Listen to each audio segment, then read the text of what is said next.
Hey guys, tonight we're stepping into something quiet, something slow. A world of bells, prayers, and parchment. We're diving deep into what life was really like inside a medieval monastery. Forget the peaceful images of monks gently tending gardens. The truth is, you'd spend most of your time cold, hungry, and desperately trying not to fall asleep during the fourth prayer service of the day. So before you settle in, take a moment to like the video and subscribe, but only if you genuinely enjoy what I do here. And let me know in the comments where you're tuning in from and what time it is for you. It's always fascinating to see who's joining us from around the world. If you're new here, welcome. This channel is dedicated to exploring the quiet, forgotten corners of the past, the mundane details, the everyday routines, the things that textbooks skip over because they're too ordinary, too slow, too boring. And if you enjoy falling asleep to these stories, consider subscribing. Hit that like button if you want to, but honestly, you'll probably be asleep before you remember to do it. And that's perfectly fine.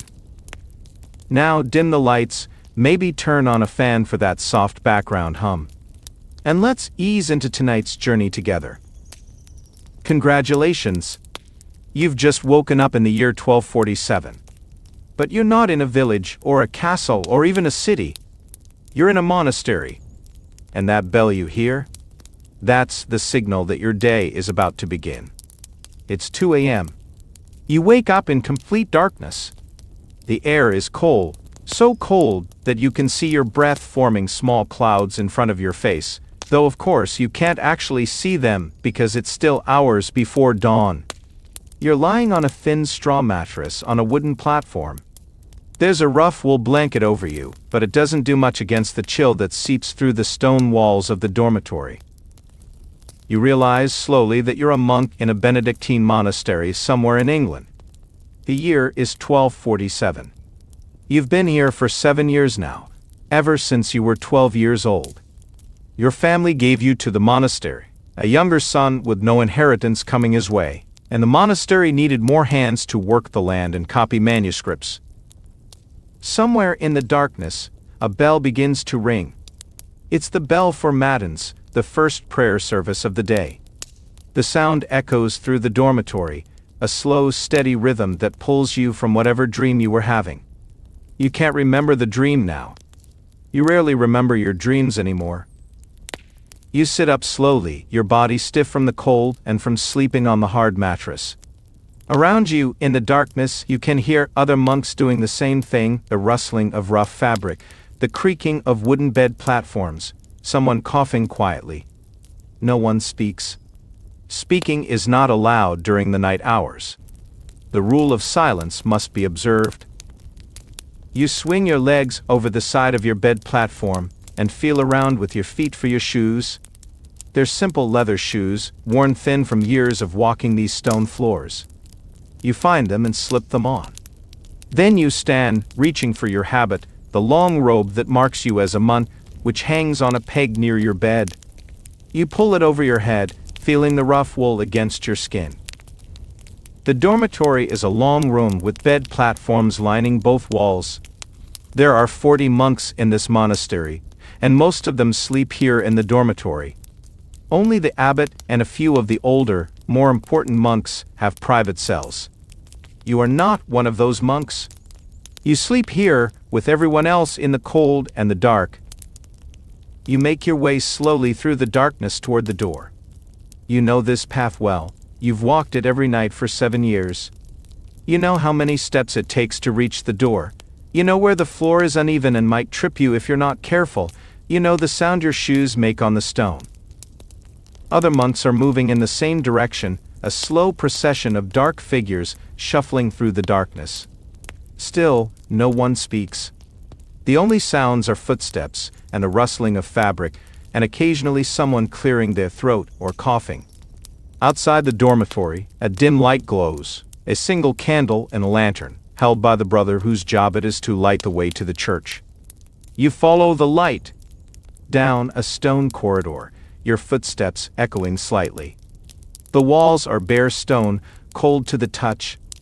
There are no decorations here in the monastery corridors, no paintings or tapestries. Such things would be considered luxuries, vanities, distractions from the contemplation of God. The corridor is just stone walls and stone floors and stone ceilings, worn smooth by centuries of footsteps. The procession moves slowly. There's no hurry.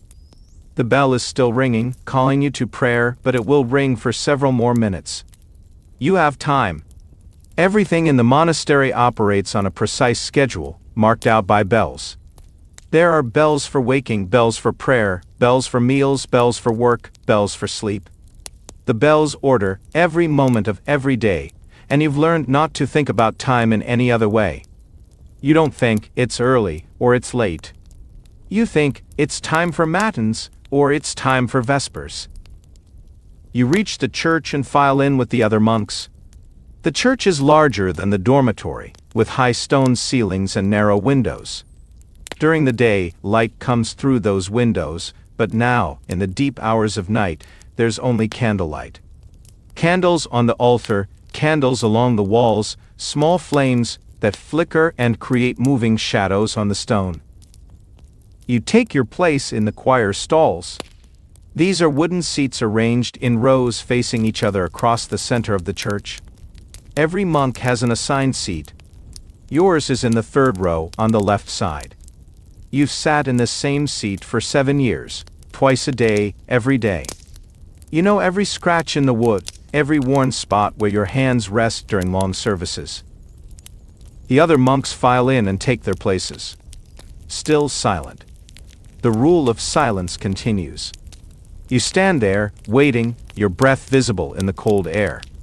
The church is not heated. There are no fireplaces here, no braziers.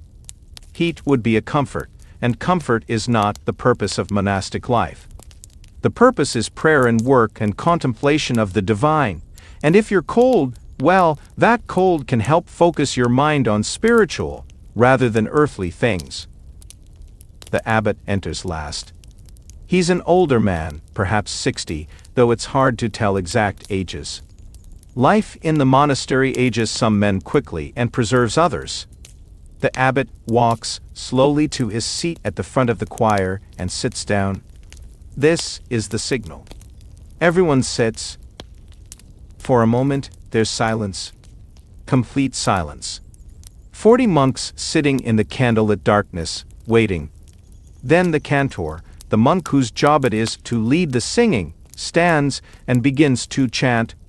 His voice rises in the darkness, singing in Latin the ancient words of the psalm appointed for this hour. Domine labia me apers. Lord, open my lips. And you join in with the others, your voice blending into the chorus of voices, all singing the same ancient words that monks have sung in the darkness for centuries. The chant rises and falls, echoing off the stone walls and stone ceilings, filling the church with sound. This is Matins, the first prayer service of the monastic day. It begins somewhere around 2 in the morning. The exact time varies by season, and it lasts for about an hour. You will sing psalms and listen to readings from Scripture, and sit in silence, and sing more psalms. The service follows a pattern you know by heart. You don't need to think about what comes next. Your body knows when to stand and when to sit and when to bow. Your voice knows the words of the chants without conscious thought. The service continues. Psalm after psalm. The words wash over you in the darkness. Sometimes your mind wanders. You think about the work you'll do later in the day. You think about a manuscript you're copying in the scriptorium, a particularly difficult passage where the Latin grammar doesn't quite make sense. You think about nothing in particular, just letting your mind drift while your voice continues to chant automatically. Eventually, Matins ends. The final psalm is sung, the final prayer is said, and the abbot stands. Everyone else stands too. Another silent procession begins, filing out of the church and back toward the dormitory. But you don't go to bed. After Matins comes Lauds, another prayer service, which begins shortly after Matins ends. So instead of returning to the dormitory, you wait in the cloister, the covered walkway that surrounds the monastery courtyard. You stand there in the darkness with the other monks, waiting for the bell that will call you back to church for lauds. It's cold in the cloister. Very cold. You pull your hood up over your head and tuck your hands inside your sleeves, trying to keep warm. Around you, other monks are doing the same thing. Still, no one speaks. The rule of silence continues until after dawn, after the first prayer services are complete. You wait. Minutes pass. You can't see the sky from where you're standing, but you know that somewhere beyond these stone walls, the world is still deep in darkness. It will be hours yet before dawn. You wonder briefly what it would be like to sleep through the night, to lie in bed from sunset to sunrise without interruption. You haven't done that since you were a child, before you came to the monastery. You probably never will again. The bell rings. Time for lauds. You file back into the church and take your seat in the choir stalls once more. The candles are still burning, the same candles as before, slightly shorter now, the wax dripping slowly down their sides. Lauds is shorter than matins, but it follows the same pattern. Psalms and readings and prayers, all chanted in Latin in the candlelit darkness. Your mind wanders again. You think about breakfast, which won't come for hours yet. You think about the cold. You think about nothing. The service ends. This time you do return to the dormitory. It's still dark, still hours before dawn, and there's a brief period now when you're allowed to sleep again before the next bell rings. You shuffle back through the stone corridors, back to your bed platform, and lie down again on the thin straw mattress. You pull the rough wool blanket over yourself and close your eyes. But sleep doesn't come easily now. Your body is cold and stiff, your mind is alert from the chanting, and you know that you'll only have perhaps an hour before the next bell rings. Still, you try to sleep. You lie there in the darkness, listening to the sound of other monks breathing and shifting on their own bed platforms, and eventually you drift off into an uneasy sleep. The bell wakes you again. It's still dark, but you can sense that dawn is approaching. There's a quality to the darkness now that's different from the deep night darkness of matins. You sit up, find your shoes again, pull on your habit, and join the silent procession to the church. This time, it's for prime, the prayer service that marks the first hour of daylight, though daylight hasn't quite arrived yet. You file into the church and take your seat in the choir stalls. The candles are fresh now. Someone has replaced the old stubs with new candles while you were sleeping. They burn with steady flames, creating the same flickering shadows on the stone walls. Prime follows the same pattern as the earlier services. Psalms, readings, prayers. Your voice joins with the others, chanting the ancient words, Deus in edutorium meum intent. O God, come to my assistance. During prime, you can see the narrow windows of the church beginning to lighten ever so slightly. Dawn is coming. By the time the service ends, there's a gray light filtering through those windows, not strong enough to read by, but enough to see the shapes of things without candlelight. The abbot stands, and everyone files out of the church. Now comes the chapter meeting, which happens every morning after prime. The monks gather in the chapter house, which is a large room adjacent to the church. It's called the chapter house because this is where a chapter from the Rule of Saint Benedict is read every day. The Rule of Saint Benedict is the guidebook for how monks should live. It was written over 700 years ago by a monk named Benedict, and it sets out all the rules for monastic life: when to pray, when to work, when to eat, how to behave, what to wear, everything. Every monk knows the rule by heart, but still, a chapter is read aloud every day at the morning meeting, as a reminder. You sit on a stone bench along the wall of the chapter house. The abbot sits at the front in a large chair. One of the senior monks stands and begins to read from the rule in Latin. His voice echoes in the stone room. You've heard this particular chapter many times before. It's about humility and obedience, about how monks should submit themselves to the authority of the abbot and not seek their own will, but the will of God. After the reading from the rule, there's monastery business to discuss. The abbot announces which monks will have which work assignments for the day. Brother Thomas will work in the garden. Brother John will help in the kitchen. Brother William will continue his work in the scriptorium. You learn that you're assigned to the scriptorium today as well, which pleases you. You prefer copying manuscripts to working in the fields. Then there's the public confession of faults.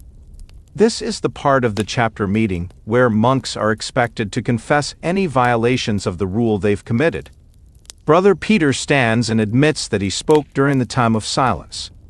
Brother Hugh confesses that he arrived late to Vespers yesterday. Each confession is brief and matter-of-fact. The abbot assigns small penances, extra psalms to recite, or missing a meal, or doing some unpleasant work task. You don't confess anything today. You haven't broken any rules recently, or at least none that you're aware of. It's easy to break rules accidentally in the monastery. The rule covers so many aspects of life that it's almost impossible to observe every detail perfectly.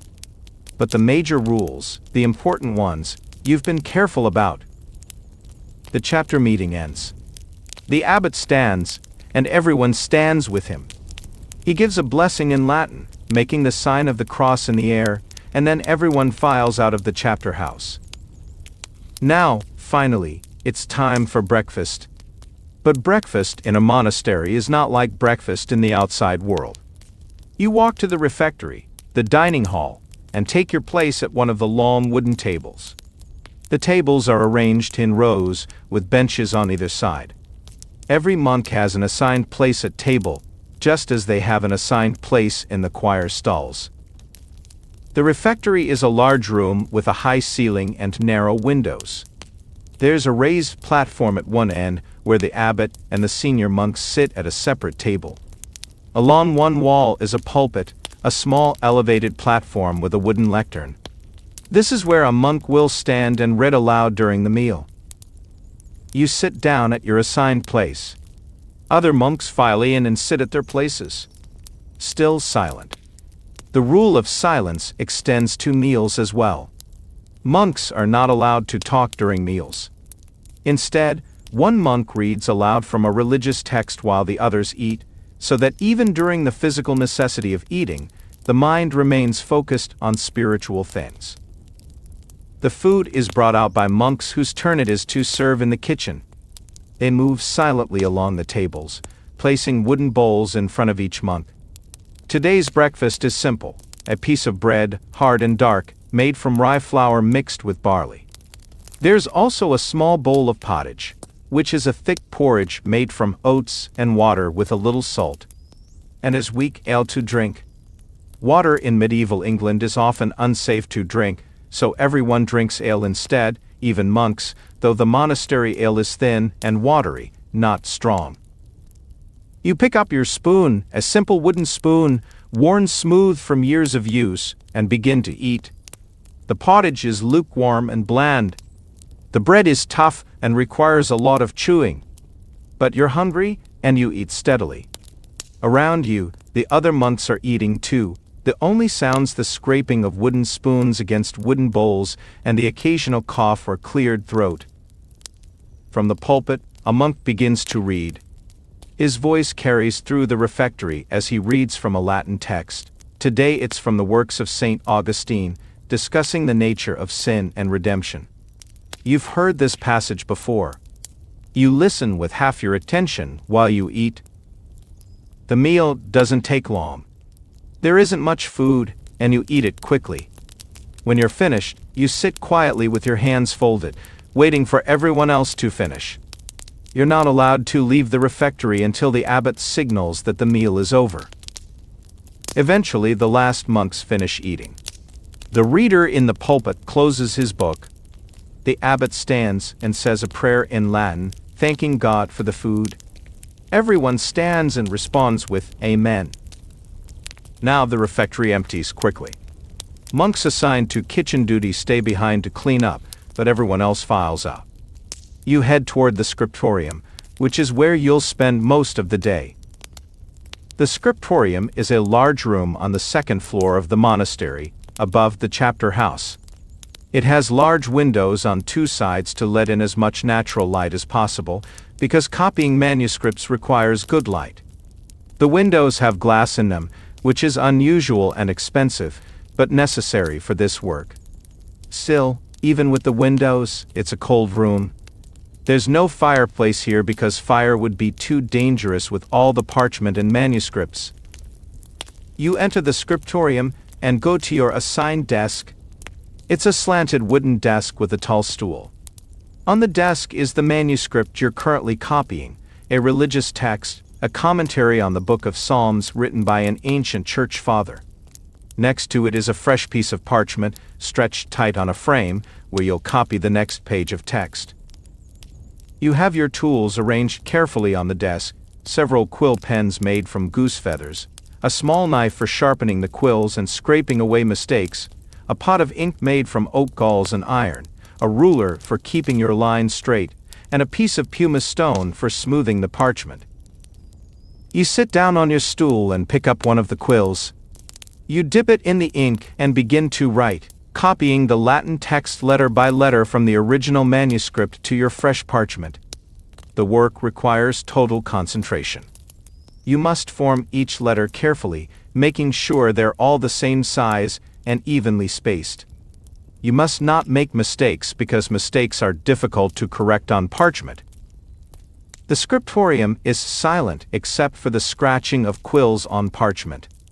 There are 6 other monks working in here today, each at their own desk, each copying their own manuscript. No one speaks. The rule of silence continues during work hours. You work slowly and carefully. Each letter must be perfect. The Latin text you're copying discusses the spiritual meaning of Psalm 23, "The Lord is my shepherd." The original manuscript interprets each line of the psalm allegorically, finding multiple layers of meaning in every word. It's complex theology, and you don't fully understand all of it, but you don't need to understand it to copy it. You just need to reproduce each letter accurately. Time passes. Your hand begins to cramp from holding the quill. Your back aches from hunching over the desk. Your eyes strain from focusing on the tiny letters. But you continue working. This manuscript must be finished, and there are many more pages still to copy. Outside the windows, you can see daylight has fully arrived now. The sky is gray. It's almost always gray in England, or so it seems. Sometimes you can see rain streaking down the glass windows. Today it's just gray and cloudy. You finish one line of text and begin the next. The work is repetitive and painstaking, but there's a certain satisfaction in it. When you complete a page, you can see the result of your labor, a perfect copy of the text, your letters neat and even, the parchment clean and unblemished. This manuscript will last for centuries. Long after you're dead and forgotten, monks in the future will read these words you're copying today. A bell rings. You set down your quill carefully and stand up, stretching your stiff back. It's time for terce, the mid-morning prayer service. You file out of the scriptorium with the other monks and walk to the church once again. Terce is shorter than the morning services, but it follows the same pattern. Psalms, prayers, chanting in Latin. You take your seat in the choir stalls and let your voice join with the others. The service lasts perhaps 20 minutes, and then it's back to work. You return to the scriptorium and continue copying. The morning continues in this way, long periods of work interrupted by prayer services. At midday, the bell rings for sext, the noon prayer service. You go to church again, chant psalms again, return to work again. The routine is unchanging. Every day is like this.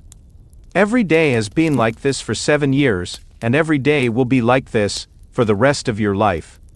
Sometimes the sameness of it is comforting. There's a peace in knowing exactly what will happen next. in never having to make decisions or wonder what you should be doing. Other times, the sameness feels suffocating, and you find yourself wondering what life would have been like if you hadn't come to the monastery, if you had been the eldest son who inherited land, if you had married and had children and lived an ordinary life in the world outside these walls. But those thoughts are dangerous. They're a form of spiritual restlessness, a lack of contentment with the life God has given you. So you push them away and focus on your work. You dip your quill in ink and form another letter, and another, and another. The afternoon brings none, the mid-afternoon prayer service. By now your hand is truly cramping and your back aches badly. You're grateful for the excuse to stop working and go to church, even though church means standing on the cold stone floor for another 20 minutes of chanting. After none, you return to the scriptorium briefly, but there's not much time left for work today. Soon the bell will ring for Vespers, the evening prayer service, and after Vespers comes dinner, and after dinner comes Compline, the final prayer service of the day, and after Compline comes bed. You work for perhaps another hour, copying a few more lines of text. Then the bell rings for Vespers. You carefully clean your quill and put the stopper back in the ink pot. You cover your parchment with a cloth to protect it from dust overnight. Then you stand and stretch and make your way to the church once more. Vespers is one of the longer prayer services. It marks the end of the day's work and the beginning of the evening hours. The church is growing dim as daylight fades from the narrow windows. Candles are lit again. You take your seat in the choir stalls and begin to chant. The psalms for Vespers are different from the psalms for the morning services. The words speak of completion and rest, of work finished and evening coming. Da mein clamavi ad te. Lord, I have cried to you. Your voice is tired. You've been chanting on and off all day, and your throat is dry. But you continue, the words automatic after 7 years of repetition. Vespers ends as darkness falls outside. You file out of the church and walk to the refectory for dinner.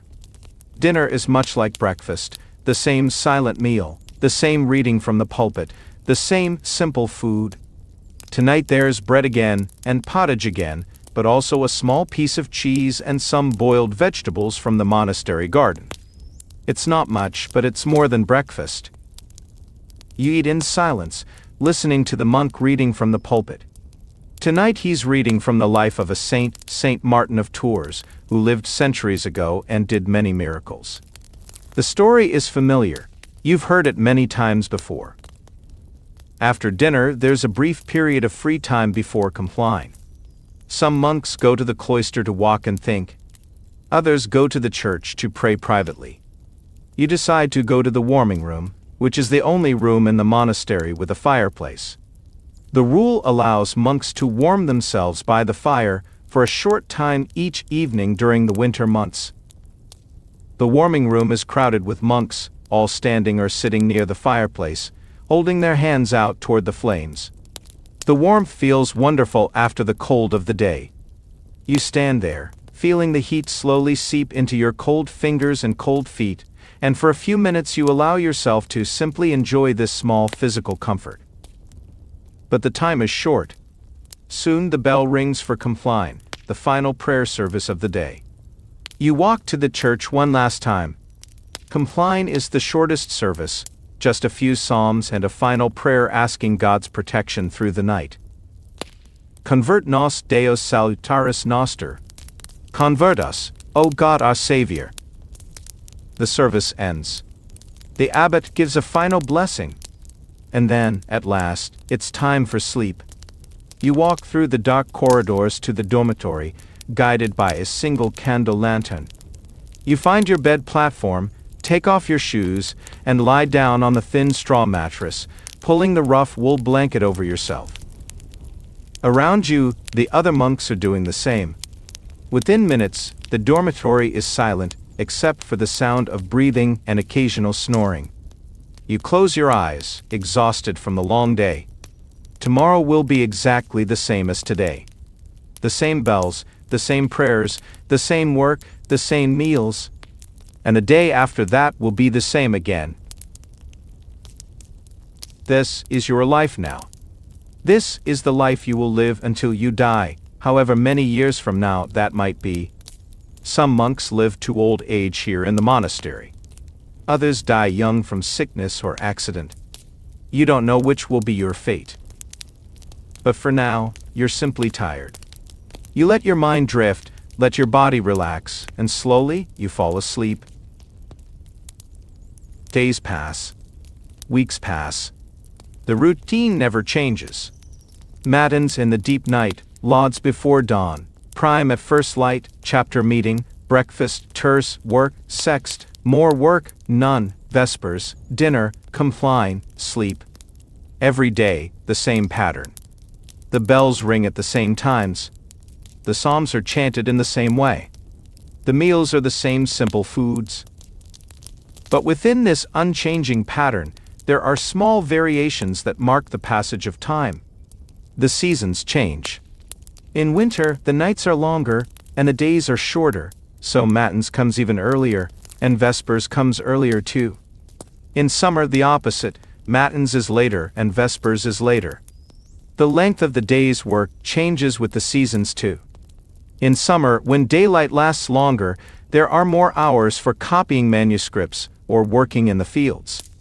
In winter, work hours are shorter. The church calendar provides another layer of variation. Throughout the year, there are feast days and saints' days and seasons of fasting and seasons of celebration. During Lent, the 40 days before Easter, the meals are even simpler than usual. No cheese, no eggs, just bread and vegetables and water instead of ale.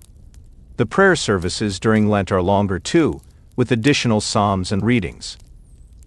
Easter is the highest feast day of the year. On Easter Sunday, the church is filled with flowers and candles, and the prayers are joyful instead of solemn. There's a special meal after Vespers on Easter, with better food than usual, white bread instead of dark bread, and sometimes even meat, which is rarely served in the monastery. After Easter comes a season of relative normalcy, and then the summer months, when work in the fields is heaviest. Even though you usually work in the scriptorium, during harvest time, all the monks who are physically able must help bring in the crops. The monastery owns extensive lands, and those lands must be farmed to provide food for the monastery and income from selling surplus crops. So for several weeks during summer, you leave the scriptorium and go out to the fields. You work in the hot sun, cutting grain with a sickle, binding sheaves, loading carts. It's hard physical labor, much harder than copying manuscripts. Your hands blister, your back aches even worse than usual, and you're exhausted by the end of each day. But the work must be done. The rule of Saint Benedict says that monks should support themselves by the work of their hands, and while copying manuscripts is certainly work, so is farming. Then comes autumn, and you return to the scriptorium. The manuscript you were copying before harvest is waiting for you, your quills and ink and parchment all as you left them. You sit down at your desk and pick up where you left off, as if you had never been away. Autumn brings its own feast days. There's Michaelmas, the feast of Saint Michael the Archangel. There's All Saints' Day, when the church commemorates all the saints in heaven, known and unknown. There's All Souls' Day, when prayers are said for the dead. The days grow shorter. The air grows colder. Soon it will be winter again, and the cycle will continue. You've lived through this cycle 7 times now. 7 years of seasons and feast days and unchanging routine. You're 19 years old now, though age doesn't mean much in the monastery. What matters is not how old you are, but how long you've been a monk, how well you observe the rule, how faithful you are in prayer and work. Some of the older monks have been here for 30 years, 40 years, even 50 years. Brother Bartholomew, who works in the library cataloging manuscripts, has been in the monastery for 43 years. He entered as a boy, just as you did, and he will die here, whenever God chooses to call him. His whole life has been these walls, these prayers, this work. You wonder sometimes if you will become like Brother Bartholomew, spending your whole life within these walls. Probably you will. Most monks do. The rule requires stability. Monks are not supposed to wander from monastery to monastery, but stay in one place for life. There are exceptions, of course. Occasionally a monk is sent to another monastery on business, or to attend a meeting of abbots, or to deliver a message. But these are rare occurrences. Most monks never leave the monastery after they enter. You think about the world outside the monastery sometimes. You remember it, but the memories are growing hazier as the years pass. You remember your family's manor house, though you can't quite picture it clearly anymore. You remember your mother's face, but only vaguely.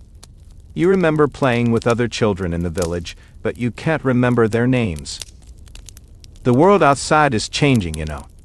Monks who have traveled bring back stories. There are new fashions in clothing, new ideas in theology, new conflicts between kings and nobles.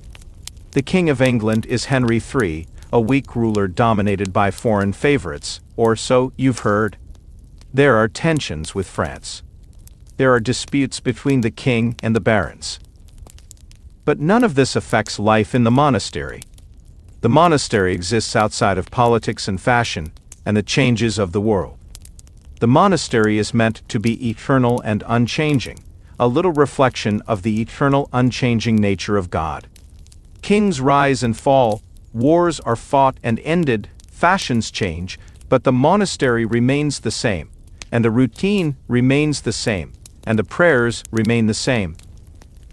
You're copying a page of manuscript when you realize you've made an error. You've copied a word wrong, written domini instead of domino, a small difference, but important in Latin where word endings indicate grammatical function. You set down your quill and pick up your knife, carefully scraping away the incorrect letters from the parchment. The parchment is made from sheepskin, specially prepared and stretched and smooth, and it can withstand a certain amount of scraping if you're careful. You scrape gently, removing the ink but not damaging the surface of the parchment. Then you take up your quill again and write the word correctly. The correction is nearly invisible. Good. You take pride in your work, in producing clean, accurate manuscripts. Brother William, who works at the desk next to yours, has been copying manuscripts for 20 years. His work is flawless. His letters are perfectly formed, perfectly spaced, perfectly aligned. Sometimes he adds decorations to the manuscripts, illuminated initial letters with gold leaf and bright colors, tiny painted scenes in the margins. You don't have that skill yet. Your job is just to copy the text accurately. Perhaps someday you'll learn to paint illuminations too. The bell rings for vespers. You set down your quill and cover your work. Another day ending. Another round of prayers, another meal, another night's sleep, and tomorrow will come, and it will all begin again. Let's talk about silence. You live most of your life in silence. The great silence, from compline to terse, but even outside those hours, unnecessary speech is discouraged. You speak when you must, to communicate something essential. But idle conversation? No. That's not part of monastic life. At first, when you were a novice, the silence was oppressive, unnatural. You wanted to talk, to joke with the other monks, to complain about the cold, or the bad food, or the hard work. But you couldn't. And gradually, over months and years, you got used to it. The silence became normal, natural, comfortable even. Now, years later, the silence is a kind of presence. Not an absence of sound, but a thing in itself. You notice sounds you never noticed before. The wind moving through the cloister. The drip of water from the fountain. The rustle of a monk's habit as he walks past. The creak of the wooden choir stalls in the church. The sound of your own breathing. Your own heartbeat. In the silence, your thoughts become loud. At first your mind was chaotic. Thoughts racing, memories intruding, distractions everywhere. But prayer and routine quieted your mind over time. The same prayers, repeated day after day, became like smooth stones worn by water, familiar, comforting, requiring no effort. Your mind learned to rest in them. In the silence, you discovered layers. There was the silence of exhaustion after lauds at dawn, when your body wanted only to return to sleep. There was the silence of midday, thick and drowsy in the summer heat. There was the silence of compline, the day's final office, when darkness settled over the monastery like a blanket and you walked to your cell with nothing left to say. You learned that silence has textures. The silence of winter, when snow muffled every sound and the cold made each breath visible. The silence of the scriptorium, broken only by the scratch of quills and the occasional cough. The silence of the refectory during meals, where you listened to readings from the lives of saints while you ate your bread and drank your watered wine. Sometimes the silence was companionable. You worked alongside Brother Martin in the garden, pulling weeds, neither of you speaking, and it felt like friendship. Sometimes the silence was lonely. You passed another monk in the corridor, and a rule forbade you from greeting him, and you felt the weight of isolation. But mostly, the silence just was. Like the stone walls. Like the bells. Like the turning of the seasons.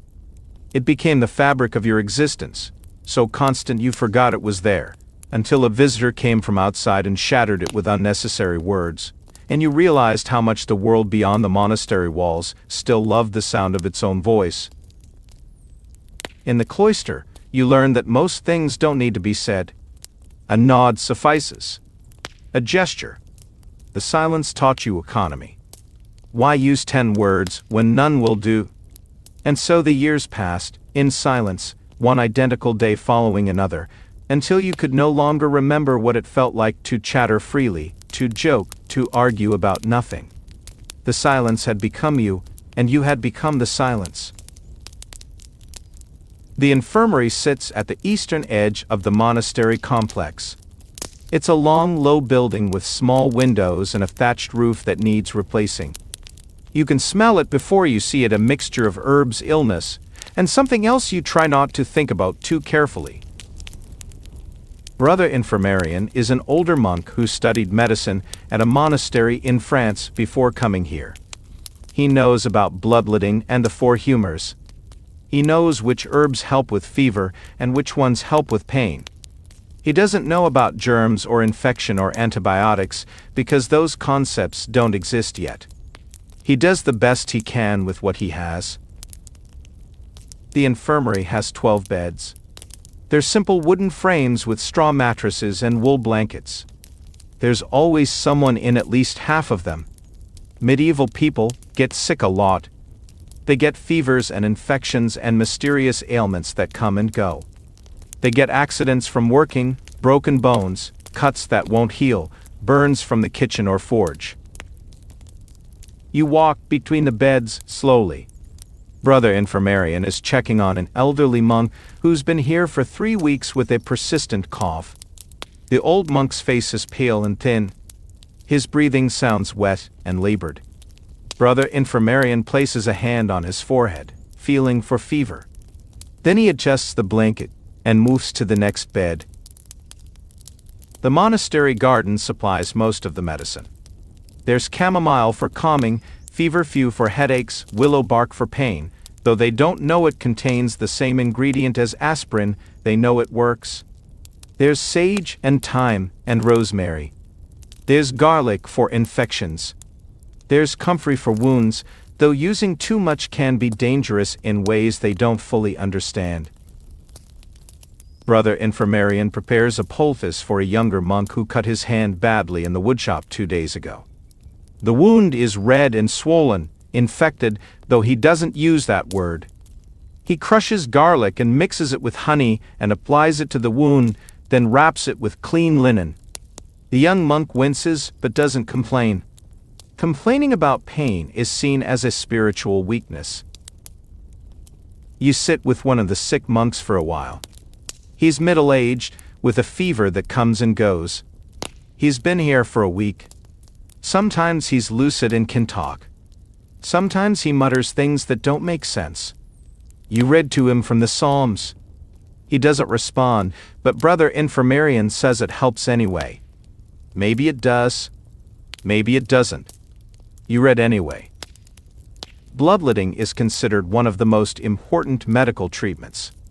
The theory is that illness is caused by an imbalance in the four humors: blood, phlegm, yellow bile, and black bile. Removing excess blood is supposed to restore balance. Brother Infirmarian performs bloodletting once a week on various monks who request it or whom he determines need it. The process is simple. He uses a lancet, a small, sharp blade, to open a vein, usually in the arm. Blood flows into a bowl. He measures it carefully, taking enough to rebalance, but not so much as to weaken the patient dangerously. Sometimes it seems to help. Sometimes it makes things worse.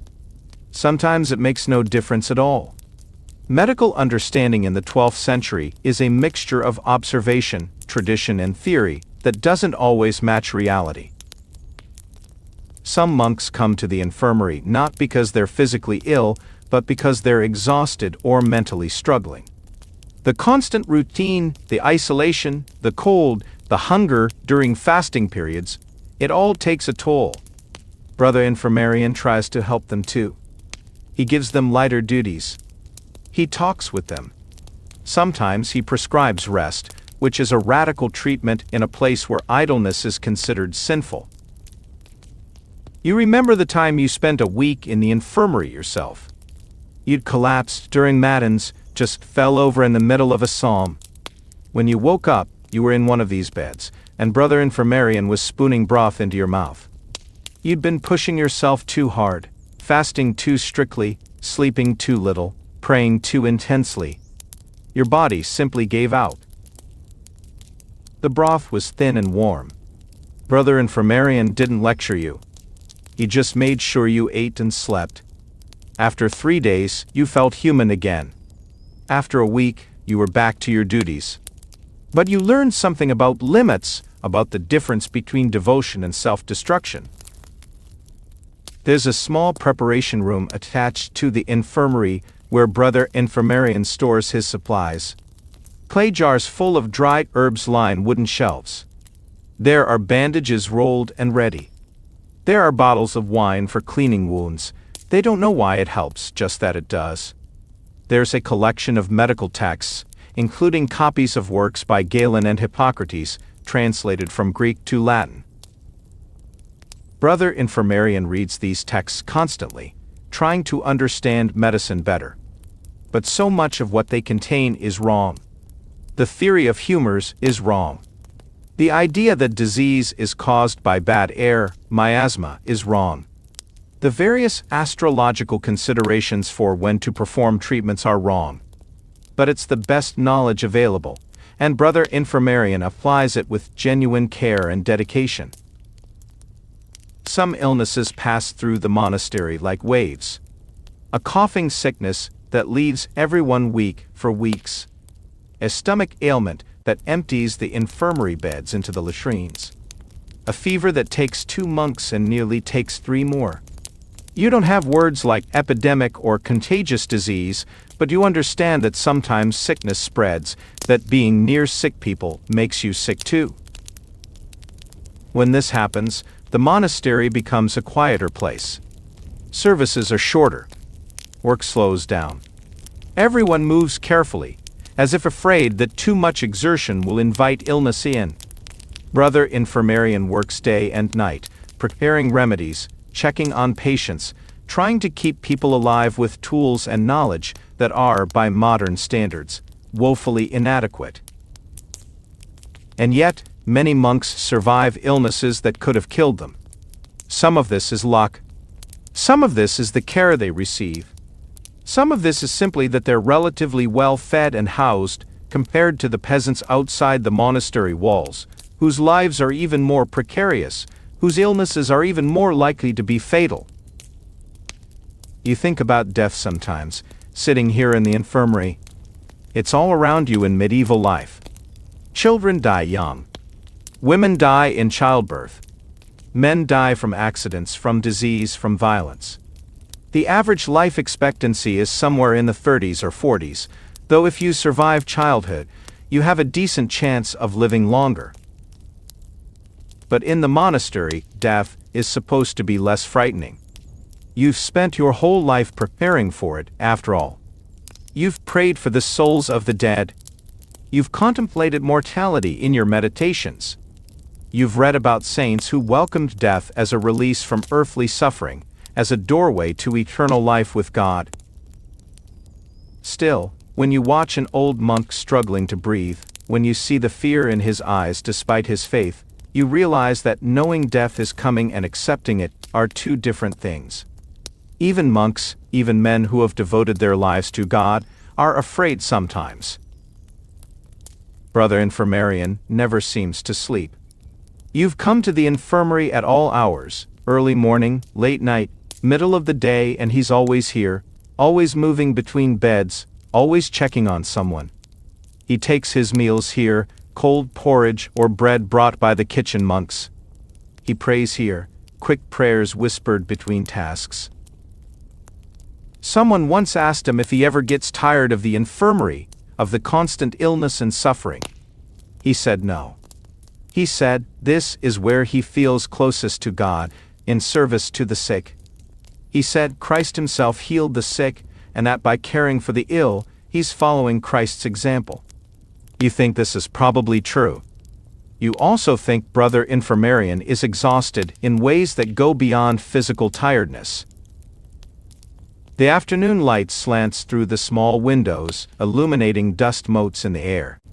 One of the sick monks is sleeping, his breathing steady and calm for the first time in days. Another is awake, staring at the ceiling, probably praying. A third is groaning softly, lost in fever dreams. You help Brother Infirmarian change bedding on one of the empty beds. The straw mattress needs to be taken out and replaced, it's gotten damp and musty. You carry it outside to the midden heap, then bring fresh straw and stuff it into the mattress cover. It's heavy work, but Brother Infirmarian can't do everything himself. Evening comes. The bell rings for vespers, but Brother Infirmarian stays in the infirmary. Someone needs to be here in case one of the patients needs help. You attend the service, then return. The infirmary is darker now, lit only by a few candles. The shadows seem longer. The sounds of breathing and occasional coughs fill the space. You sit for a while longer, keeping watch while Brother Infirmarian finally rests. The monastery settles into its evening rhythm. Prayers echo from the church. Somewhere, monks are preparing for Compline, the final service of the day. Here in the infirmary, time moves differently. It's measured in breaths and heartbeats, in the slow improvement or decline of patients, in the steady dedication of one monk trying to heal in a world that offers limited tools for healing. Winter in the monastery is a special kind of endurance test. It's cold in a way that modern people with central heating and insulated buildings can barely imagine. It's a cold that seeps into your bones and stays there. It's a cold that makes everything harder, waking up, working, praying, even thinking. The monastery buildings are made of stone, which is excellent for keeping cool in summer but terrible for staying warm in winter. There's no insulation. The windows are small and covered with oiled cloth or thin wooden shutters, but they don't keep out the drafts. The doors don't fit quite right in their frames. Cold air creeps in through every crack and crevice. You wake up one December morning and your breath makes clouds in the darkness of the dormitory. The water in the wash basin has a thin layer of ice on top. You have to break it with your fingers before you can wash your face. The water is so cold it makes your skin ache. Getting dressed is a challenge. Your habit is cold, the fabric stiff and unwelcoming. You pull it on quickly, trying to trap what little body heat you have. Your fingers are clumsy with cold. You fumble with the rope belt. Your feet are already numb in your thin leather shoes. The walk to the church from Matins is brutal. It's still dark outside, Snow covers the ground, reflecting what little moonlight there is. The cold makes your lungs hurt when you breathe. Your nose runs constantly. By the time you reach the church, you can't feel your toes. The church is somehow colder than outside. It's a large stone space with a high ceiling, and what little heat the bodies of the monks generate just rises up and disappears. You stand in your stall shivering, trying to focus on the psalms. But mostly you're just trying to stay warm. You shift your weight from foot to foot. You tuck your hands into your sleeves. You wonder if this is what purgatory feels like. After matins, there's a brief return to the dormitory, but it's not much warmer there. Then back to the church for lauds. Then breakfast in the refectory, where at least there's usually a fire in the hearth. You cluster near it with the other monks, grateful for any warmth. The food in winter is even more monotonous than usual. Fresh vegetables are gone. Fruit is a distant memory. You eat a lot of dried peas and beans. You eat salted fish. You eat bread. Sometimes there's dried fruit or nuts, safe from autumn. Sometimes there's cheese. It's enough to survive on, but barely. The winter work schedule is lighter because the daylight hours are shorter, and because it's simply harder to work when you're cold. You spend more time in the church, more time in prayer. This is seen as appropriate. Winter is a time for contemplation, for turning inward, for focusing on spiritual rather than physical labor. But you still have to do some work. Animals still need tending. The kitchen still needs staffing. Firewood needs to be gathered and chopped. Snow needs to be cleared from pathways. These tasks are rotated among the monks, and everyone dreads them because they mean leaving the relative warmth of the buildings. You're assigned to firewood duty 1 week. This means going out to the woodpile, which is thankfully under a shed roof so the wood stays relatively dry, and chopping logs into sizes that fit in the various fireplaces and hearths around the monastery. The work is hard and cold. Your hands blister even through work gloves. Your back aches from the repetitive motion. But at least chopping wood generates body heat. At least you're moving. The abbot tries to keep spirits up during winter. He sometimes allows slightly longer periods of talking. He permits warmer drinks, hot water with herbs, almost like tea. He reduces the frequency of fasting. He knows that winter is when monks are most likely to become discouraged, to question their vocation, to wonder why they chose this life. The rule of Saint Benedict, written 600 years before you were born, includes provisions for winter. It specifies when to light candles and fires. It allows for adjustments to the schedule based on the length of daylight. Benedict understood that monasticism had to be sustainable, that pushing monks too hard would break them. But even with these allowances, winter is hard. You wake up cold and go to bed cold. Your clothes are never quite dry, damp from washing, from sweat, from snow. You develop a cough that lasts for weeks. Everyone has a cough. The church echoes with coughing during services, a constant background percussion to the chanting. Chilblains are common, painful inflammation of the small blood vessels in your skin, caused by repeated exposure to cold. Your fingers and toes swell and itch and sometimes crack and bleed. Brother Infirmarian treats them with salves, but the only real cure is warmth, which is in short supply. The silence of the monastery becomes even more profound in winter. Snow muffles sound. There are fewer travelers on the roads, so fewer visitors to the guest house. The world contracts to just the monastery walls, just this small community of cold, enduring men. You develop a kind of relationship with the cold. You learn its patterns. You know which parts of the monastery are coldest and avoid them when possible. You know which times of day are slightly warmer and try to do important tasks then. You learn to wear your hood up even indoors. You learn to keep moving, because standing still means freezing. The copists in the scriptorium have the hardest time. Their work requires fine motor control, but their fingers are stiff with cold. Ink sometimes freezes in the bottles. Parchment becomes brittle and tears more easily. They work in short shifts, warming their hands by a small brazier before returning to their desks. The work proceeds slowly. Some days, hardly any pages are completed. Christmas provides a brief respite from the winter dreariness.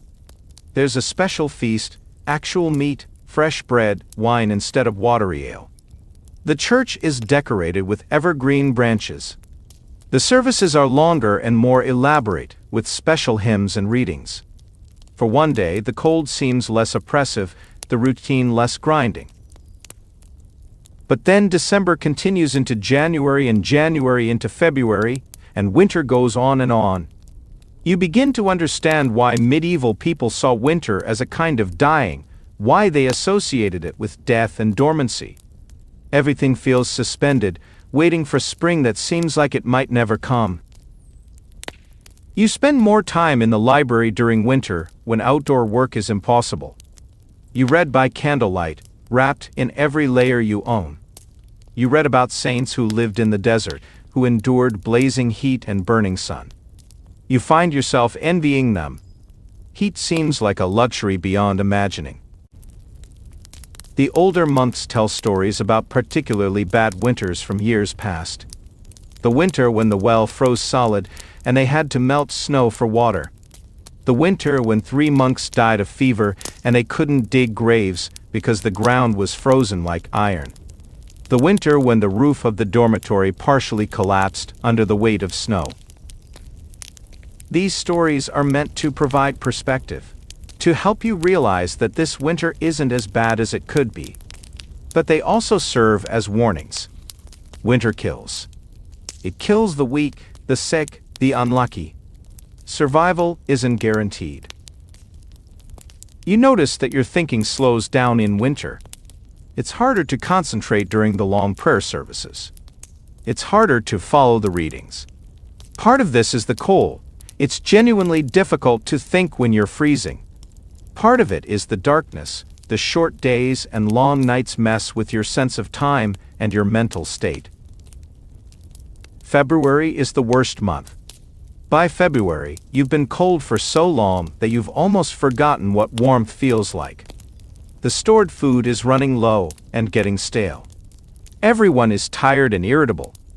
Small conflicts that would be brushed off in summer become major issues. The abbot has to mediate disputes over petty things. Someone took someone else's spot near the fire. Someone made noise during the great silence. Someone didn't pull their weight during work. But then, slowly, things begin to change. The days get slightly longer. The angle of the sun changes. It's still cold, but there are hints of warmth in the midday light. Ice begins to melt during the day, even if it refreezes at night. Birds return, their songs breaking the winter silence. One morning you wake up and realize you can see your fingers in front of your face without lighting a candle. Spring is coming. You've survived another winter. The monastery has survived another winter. Soon there will be planting to do, repairs to make, all the work of spring and summer. But for now, there's just relief. Deep, exhausted relief that the hardest part is over. Years pass in the monastery, and they all blend together in a strange way. Each day is different in its details, but identical in its structure. You wake up, you pray, you work, you eat, you pray more, you sleep. Then you do it again. And again. And again. You've been here for 15 years now, though it's hard to be certain. The monastery keeps records of major events, when abbots die, when new monks join, when buildings are constructed, but individual days aren't recorded. They don't need to be. They're all the same. You're middle-aged now, though you don't think of yourself that way. Your hair is graying. Your back hurts in the mornings. Your knees make sounds when you kneel for prayer. You're not old, not yet, but you're not young either. You're in that middle space, still capable of work, but aware that capability won't last forever. Some monks you entered with are gone. Brother Thomas died 5 years ago, a fever that came on quickly and took him in 3 days. Brother William left the monastery, asked for and received permission to return to the world. He said he'd made a mistake, that monastic life wasn't for him after all. No one judges him for this. Better to leave than to stay and be miserable. New monks have joined. You're now one of the senior brothers, which means younger monks sometimes ask you questions or look to you for guidance. This feels strange. You don't feel wise or experienced. You just feel like someone who's been doing the same thing for a very long time. The monastery itself has changed slightly. A new building was added to house guests more comfortably. Part of the church was renovated after a section of roof collapsed. The abbot who greeted you when you first arrived died 8 years ago, and a new abbot was elected. He's younger, more energetic, with ideas about expanding the monastery's library and taking on more copying work. But the routine hasn't changed. The bells still ring at the same times. The prayers are still the same prayers. The work is still the same work. This is the point you've come to understand. The routine is the point. The repetition is the point. In a world that's chaotic and violent and unpredictable, a world where kingdoms rise and fall, where wars break out, where famine and disease strike without warning, the monastery offers something rare: stability, predictability, order. Every day, no matter what's happening in the world outside, the bells ring and the monks gather and the prayers are said. You've learned things you didn't expect to learn. You've learned that you're stronger than you thought, that you can endure cold and hunger and exhaustion, and keep going. You've learned that you're weaker than you thought, that you need community and support and forgiveness to survive. You've learned that silence isn't empty, that there's a whole world inside your own head, and that sitting with that world, with your thoughts and doubts and fears and hopes, is its own kind of work, harder than physical labor in many ways. You've learned that devotion isn't constant, that some days you feel close to God, feel that every prayer is meaningful, and every moment is sacred. And other days you feel nothing, go through the motions mechanically, wonder if you're just wasting your life. And that both kinds of days are normal, are part of the path. You've learned that holiness doesn't mean being perfect. The monks here aren't saints, not in the way you imagined when you first arrived. They're just people, flawed, complicated people trying to live according to a demanding set of rules. They get angry. They get jealous. They make mistakes. And then they confess and try to do better and make mistakes again. The work you do, the copying of manuscripts, the growing of food, the maintenance of buildings, the endless cycle of prayer, might seem pointless from the outside. You're not curing diseases or inventing technologies or leading armies. You're just here, existing, praying, preserving. But you've come to see value in that. The manuscripts you copy will outlast you by centuries. The knowledge preserved here will spark future learning. The prayers said here will provide comfort to people you'll never meet. The food grown here feeds the poor. The stability modeled here offers an alternative to the violence and chaos outside. It's not a dramatic life. There are no great adventures or exciting stories. It's just a life of quiet dedication, of small tasks repeated over and over, of trying to live according to values that the world outside often ignores or ridicules. Some nights, lying in your narrow bed in the dormitory, listening to the snoring of your brothers, you think about the path not taken. What would your life have been if you'd stayed in the village? Would you have married, had children, worked the land? Would you have been happy? You don't know. You can't know. That life doesn't exist anymore, except as a possibility that faded away when you walked through the monastery gates 15 years ago. This is your life now. This is who you are, a monk, a brother, part of this community that exists outside of normal time, outside of normal life. The bell rings for compline.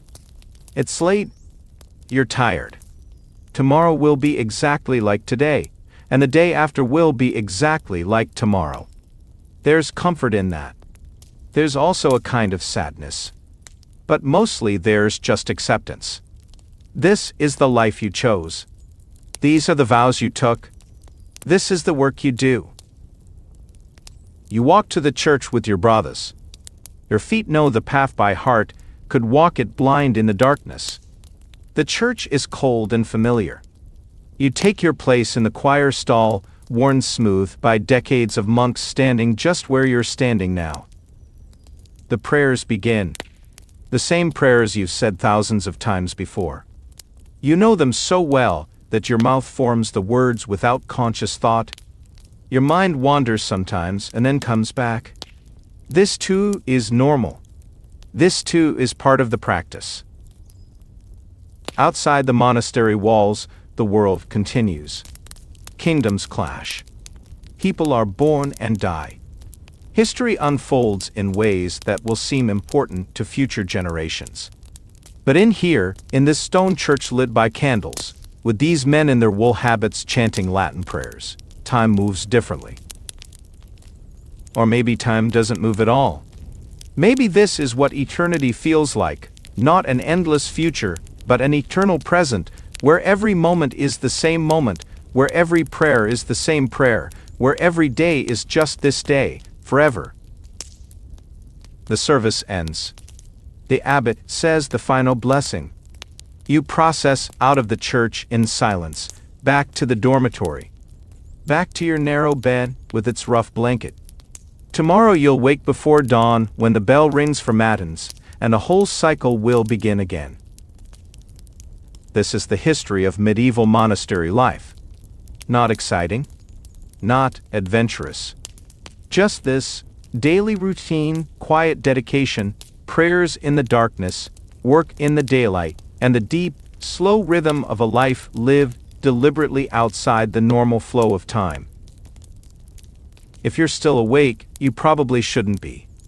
That's okay. Rest now. The monastery will still be here tomorrow, and the next day, and the day after that. The bells will still ring. The prayers will still be said.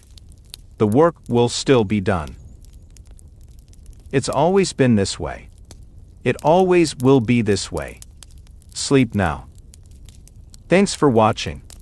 If you somehow made it all the way to the end of this 3 3/4 hour journey through medieval monastery life, I'm genuinely impressed. Or maybe you're just waking up now, confused about why there's a video about monks still playing. Either way, thanks for being here. If this helped you fall asleep, or if it kept you awake because you were surprisingly interested in the daily routine of 12th century Benedictine monks, consider subscribing. There's more boring history where this came from. Much more. Centuries of it, in fact, all presented in the same slow, meandering, sleep-inducing style. Leave a comment about which historical topic you'd like to see next. Suggest something sufficiently mundane, and I'll make it as boring as possible, in the most soothing way. Sleep well. Or good morning. Whatever time it is for you now.